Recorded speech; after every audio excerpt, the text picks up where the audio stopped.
Hey, I'm Tony Lee. Welcome to Hot Flasher, your daily menopause podcast. Every weekday, my co-host Nykki breaks down the latest research, shares real stories, and talks about the stuff nobody warned us about. If you've got a story of your own, whether you're in perimenopause, right in the thick of it, or on the other side, head to hotflasher.com/share, and you might be featured in an upcoming episode. Here's Nykki. Thanks, Tony. We've got some eye-opening stuff today, so I'm scrolling through the news this morning and boom! PBS is reporting that estrogen patches are in short supply. Not just air might take an extra week to get them. Shortage. We're talking about women having real trouble accessing their hormone therapy because demand has outpaced supply. And honestly, I'm not surprised. What surprises me is that anyone in the pharmaceutical supply chain is surprised. We've been talking about the menopause awareness boom for, 3 years now? More women are getting educated about their options. More doctors are getting comfortable prescribing HRT. The writing was on the wall in giant neon letters. But apparently, nobody was paying attention to inventory management. So now we have women who finally found a treatment that works for them, and they can't get it. That's not just inconvenient, that's potentially dangerous for some women who rely on hormone therapy for bone health or cardiovascular protection. The patches are particularly popular because they're convenient, and they avoid that first-pass liver metabolism you get with oral estrogen. Some women prefer them because the hormone delivery is steadier throughout the day. Others choose patches because pills make them nauseous, or they just don't want to remember to take something daily.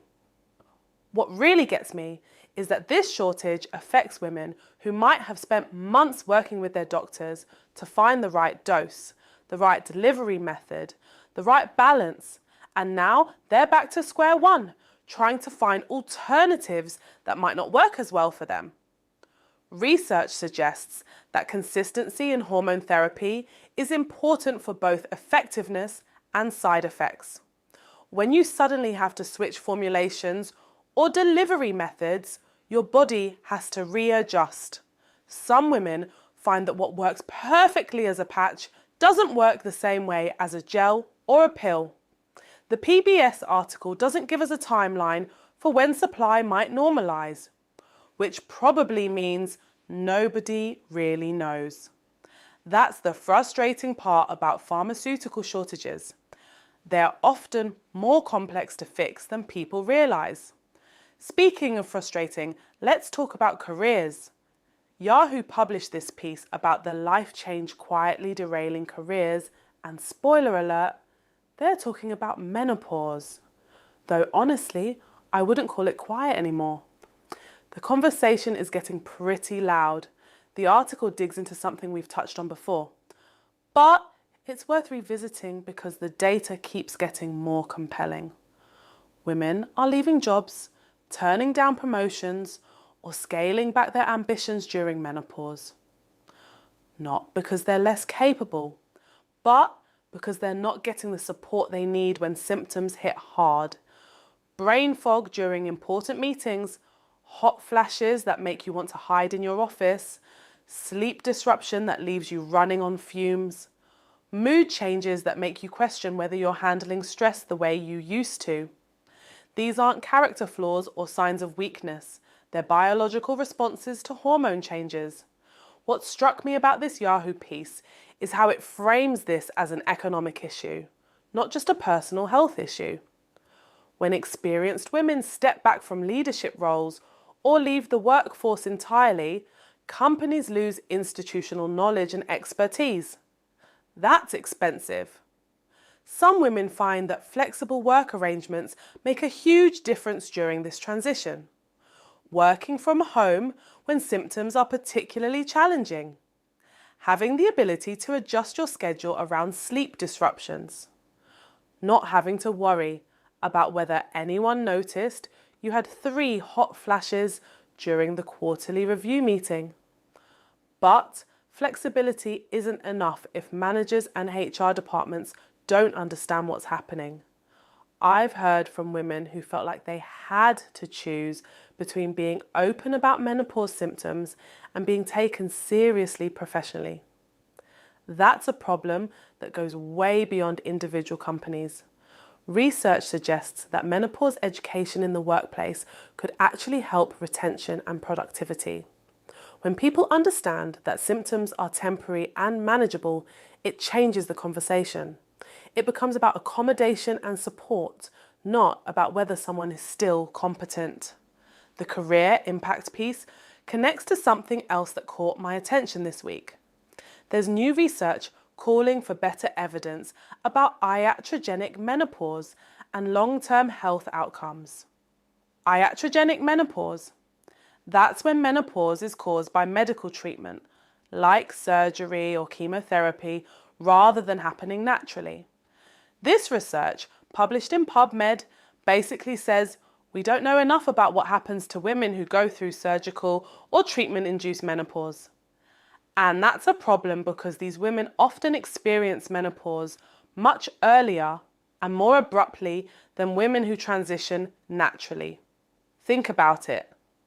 A woman who has her ovaries removed at 35 suddenly has the hormone levels of a postmenopausal woman. That's potentially 15 or 20 years earlier than her body was expecting this change.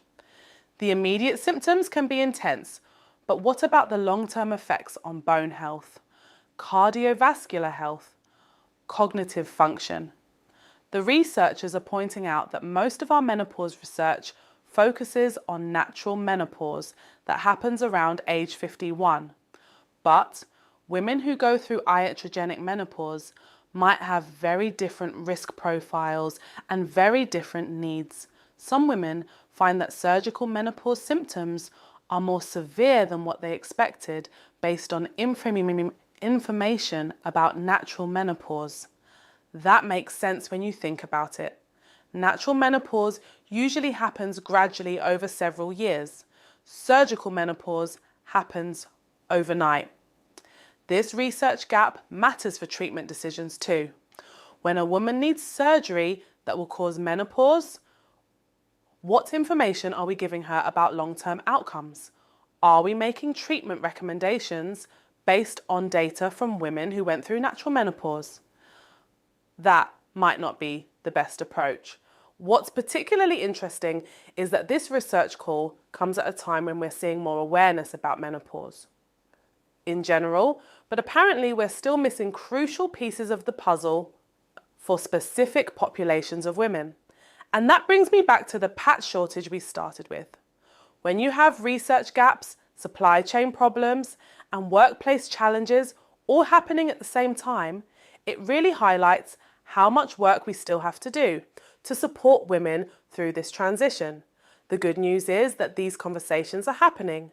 The less good news is that we're still treating menopause like it's some kind of surprise that happens to women instead of a predictable life stage that affects half the population. So here's what I'm wondering as we head into the rest of the week.